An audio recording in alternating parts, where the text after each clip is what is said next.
Click, boom, the ghetto bird get shot down. Straight to the top now. They want a third strike on my background. On a murder cap, you never heard of that? Okay, what about now? Click, click, pow, man down. That Tennessee dissing, making beat dissing. You can never rap better than me. It's like that. Cash rules everything. Fiends strung out, so they try to sell you anything. All odds against me, still even the score. Probably why I'm always OT on tour. Top Dog Entertainment, aka T.D.E, Carson/Los Angeles, California. Back in the early 2010s, no one would believe T.D.E by now wouldn't be the top rap label in hip-hop. They had a roster of hungry, young, and capable talent, and what made it even more special was they weren't some gimmicky rappers surviving off a popular song or social media plant famous for a TikTok dance or one-hit wonder that disappeared after a failed debut album. They didn't have to conform to suspect dance moves or overhype to sell their albums either. Around that time, there was a feeling of whatever T.D.E dropped, expect quality rap in every way, from production to the bars to their promo was always high quality and had an air of we're doing it our own way. That's what I think many fans liked back then. It didn't hurt they had a rising star in Kendrick Lamar, who got to a place where he was considered the best rapper in the game that ain't simping, giving 3 minutes to some ditzy female as an intro to 21 Savage bars, still recycling the same tired direction. Kendrick Lamar could be the biggest rapper of his generation if he wanted to play the industry game and have his life dissected all over the internet. But he just wants to live life and enjoy the fruits of his labor, not spend the rest of his life chasing Michael Jackson, when even if the numbers say you caught him, you'll never be considered nowhere near the talent MJ was. But as you know, T.D.E no longer has this once rap savior on their roster after he fulfilled his obligations and decided to embark on a label of his own. Before and after losing an all-time great, T.D.E has suffered tremendously, and as it seems, maybe Kendrick was the shining light of this collective that are all pretty much stagnant at this point, causing many fans to feel T.D.E fell off. If they have, then this has to be one of the biggest fall-offs in history, seeing how much momentum they had just a few years ago. Schoolboy Q hasn't dropped an album in 4 years. Ab-Soul, before the end of last year, also hadn't released an album since 2016, and when he did in 2022, no one either knew or cared. J-Rock still only has 3 releases in over 10 years, all at least 3 years apart. The last in 2018. T.D.E is hanging on by a thread named SZA at this point, having arguably the biggest fall off in rap history. What happened? Let's talk about it. Salute to Twin on IG for this request. It's your boy JC StuntedGrowthMusic. Let's get it, man. Take a minute to like, subscribe, and comment on who I should do next. T.D.E is a music label founded 19 years ago in 2004 in Carson, California. The label is ran by Anthony Top Dog Tiff, who is a record producer himself that pursued his own label in hopes to create the next Rockefeller or G-Unit. But I don't think even they thought things could get as big as it did from 2012 to now, mainly because of the aforementioned Kendrick Lamar and his greatness, even with the long waits between his projects. People waited on Kendrick releases and still do to this day, as he has the notoriety where he could take years off from releasing music and still be waited on hand and feet. But fans expected more from everyone else not named K-Dot, and for these reasons, that wait might go on forever.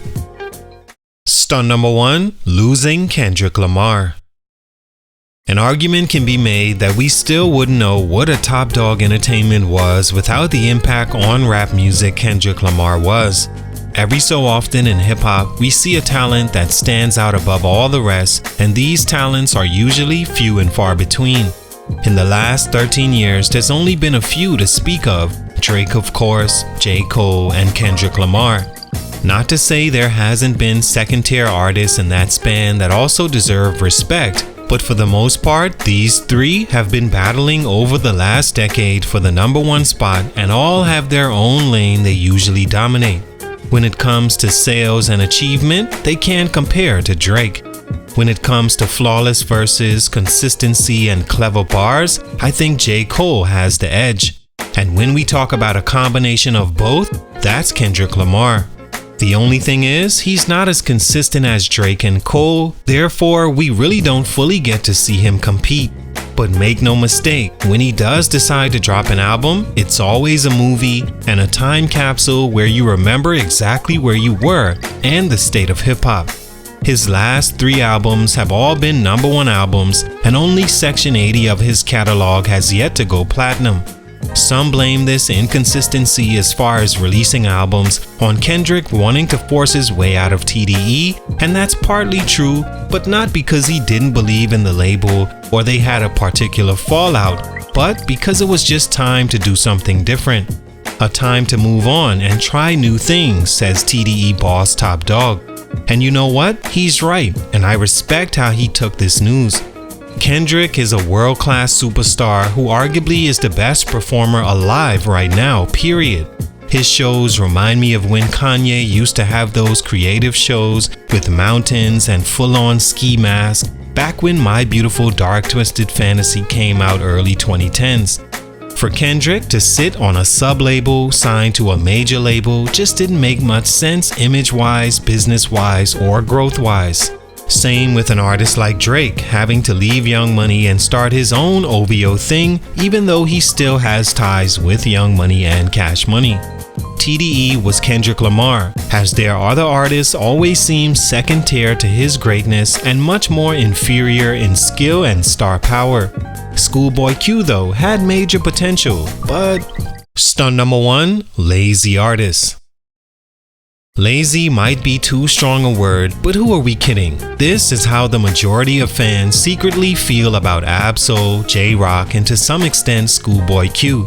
I seen somewhere a fan wrote in a comment on a different channel after O-Block members were famously arrested for the killing of FBG Duck, and it referred to one of the guys whose name I'll just leave out, saying his hood got famous twice and he did nothing with it both times. And that comment, I think, will always stick with me because it was so true. I feel the same way about all T.D.E artists not named SZA that was around when Kendrick was still very much competing to make a name for himself. There's no way Ab-Soul doesn't have not one album, much less single, that pops in your mind right now, when of all the T.D.E artists, he had the most potential and intrigue to begin with. Just his Eazy-E-esque look makes you want to know more, plus his cadence and even name lends to him being a star if something wasn't in the way. J-Rock was on the label the longest and has the fewest albums of those 4 guys. Schoolboy Q had a tremendous start, the only other to go gold or platinum, and has a #1 album himself. But all these guys can be considered lazy, and in the eyes of the fans, no matter if we know what's really going on behind the scenes or not, it comes off as not doing enough, and is why fans simply don't care anymore. Fast forward to now, and you have T.D.E heads calling into radio interviews with their artists as the guests and feuding live on air about it being the artist's fault he's not getting the release date he wants, or whatever else he was crying about. As an artist on a label with Kendrick Lamar, there's no way you don't milk that to the end. Either way, it's a major issue for the T.D.E label, and at this point, it might just be over to think Ab-Soul or J-Rock still has what it takes to bring a return on investment. To be frank, is a project from them even worth it financially? Stunt number 3, Isaiah Rashad coming out the closet.